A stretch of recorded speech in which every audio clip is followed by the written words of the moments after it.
Okay, I'm just sharing this. It's not even like I have all the time in the world. I don't. But recently I got three breakthroughs off one revelation.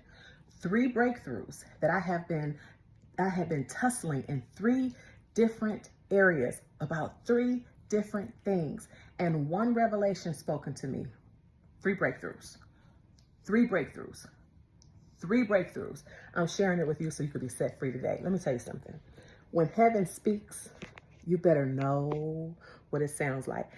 I know the Lord's voice. I know God's voice. I know the Father's voice. I know Jesus. I know Holy Spirit. I know when He's speaking. And when He's speaking, it doesn't matter if you're eavesdropping. He could be talking to your neighbor. He could be talking to your friend. And you sitting here eavesdropping. But if heaven speaks something, it's the truth. It's the truth for them and it's the truth for you. So that's what I did this week. A friend of mine had someone, I wasn't even the one blessed with the relationship to be given the word. How about that? But a friend called me and was talking to me couple of weeks ago and told me something that someone told them. You hear me now, don't you? As my grandmother used to say, you hear me now, don't you?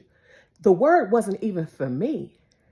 But when they repeated to me what the person said, I said, shut up. That was God. And applied it to myself. And I got three breakthroughs. Three breakthroughs. Three. Let me tell you.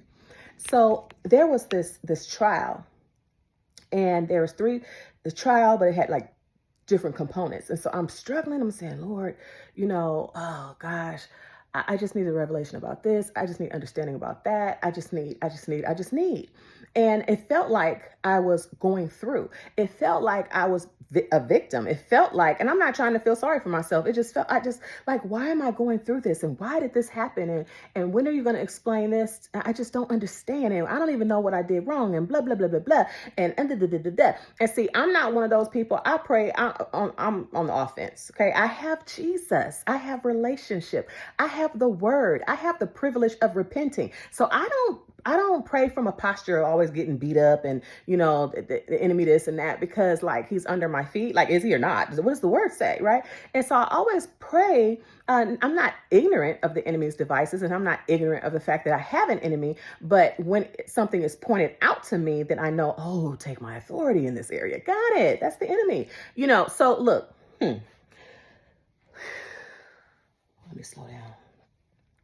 So the friend was talking to someone, and they said, why is it that the Lord is taking so long to deal with this, and I'm going through this and I'm going through that? And the wise person says, shut up. It's going to last as long as it takes for him to work out of you what he wants to work out of you. And as soon as I heard that, I said, shut up. Ooh, that was God. She hit the nail on the head. She hit the nail on the head.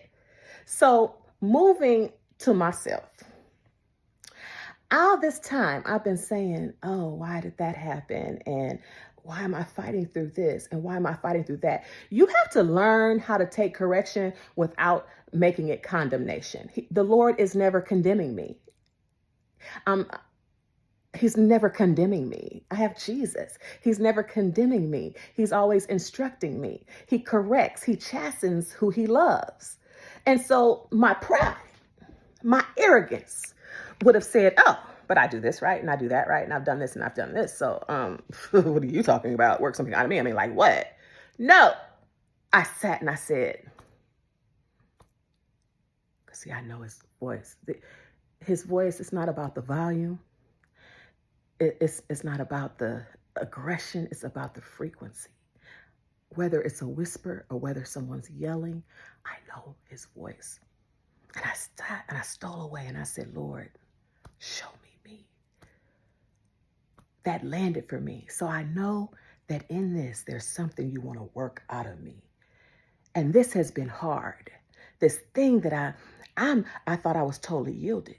I thought I was totally yielded. I thought I had just really rested in obedience. I'm just going through and I'm sitting here trying to obey you and I'm just going through. And it wasn't the truth. Let me tell you this. Scientifically, there is only one frequency that's higher than love. And that's truth. He's truth. There's only one frequency higher than love, and it's truth. And so the minute I adopted truth in the situation, there was a level of authenticity that I was postured in that I wasn't postured in before, because I thought something was happening to me and I didn't understand that it was actually a result of me being partnered with an untruth. And that is what gave the enemy these platforms. Okay, so when I went and I said, Lord, show me. Forget all I'm doing right. All I needed to hear was that there's something in me that's not agreeing with you. And whatever it is, I want to release it. I don't make any excuses. I don't, there's no excuse. No, I live my life, no compromise. What he says is right. That's it. That's it. So if somebody says it and it doesn't feel good, if I know it's him, it doesn't matter how I feel. Doesn't matter how I feel. No compromise. I agree with him, period. So I said, Lord, show me. What is it that you want to work out of me? What is it that needs to be worked out of me? And he showed me immediately. You think that you're going through this and that because you've yielded in obedience, when in actuality, you do not trust my hand in this area. You think you're yielding and that it's a struggle. I'm yielding, but it's a struggle. No, the issue is in the yielding, because in actuality, it's not yielding because you have no trust in this area. And I didn't sit here and say, oh, but I do trust you, Lord. I've done this and trust. I've done that. No, I said, okay, I don't trust you in this area then. It is what it is. What am I arguing with him for? And as soon as I admitted that I didn't trust him in this area, I was having trouble yielding because I was looking at what is on the other end of it. And that doesn't feel safe at all. And as soon as I realized the issue was me, false yielding, the minute I moved in that vein of truth and authenticity, 3 different revelations like that. So I said, Lord, okay, I don't trust you right here.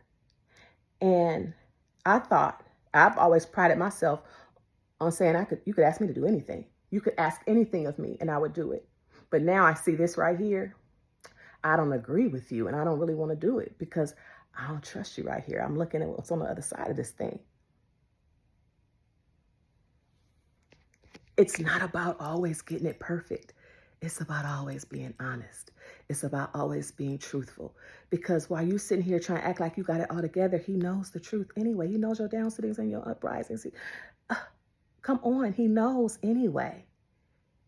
There's this German, if I'm incorrect, I'm going to tag my brother because he'll correct me if I'm incorrect. But this German theologian, Dietrich Bonhoeffer, and I believe Dietrich Bonhoeffer is from Germany. My brother will correct me if I'm wrong. I believe Dietrich, he's one of my favorite theologians. That man is like deep. He's walking. Let me tell you something. There are people who have devoted their lives to studying the word. There are people who have devoted their lives to prayer. There are people who have devoted their lives to studying and walking with God. And then you're going to sit here and wrestle with the opinion of anybody that hasn't even given God that level of time. I don't understand that. That's why I don't sit and have debates. I don't sit and have debate. What am I going to debate? If the word says this and you sit here and say, well, I don't agree with that, I don't need to hear nothing else because it's not the best use of my time. Because at the end of the day, I agree with the word. I agree with God. Period. No compromise. So what do I need to listen to anything contrary for? I don't give it my time. But Dietrich Bonhoeffer said, you don't have to be willing, because sometimes the flesh fights that hard where you can't get your will intact. Just be willing to be willing, and he can work with that. That's the heart posture. You don't have to be all the way there. But if you're willing to be willing, if you're willing to be there, you're giving him the entry. You're saying, just come in and fix me. I want to do it for you. I'm just not doing it for you, but I want to, and he can work with that. And so I'm telling you today, whatever it is that, Lord, what is it that you want to work out of me? Because it's that thing that might be keeping you in that situation. Shata. Don't sit and read your resume of everything. How you going to read your resume to God? Don't sit and read your resume to God, but I've done this right. I've done that right. Because that's not what he's dealing with right now. He's dealing with the area where you don't agree. The area where you don't agree. And ask him what that is. because a portal flies open. Shut up.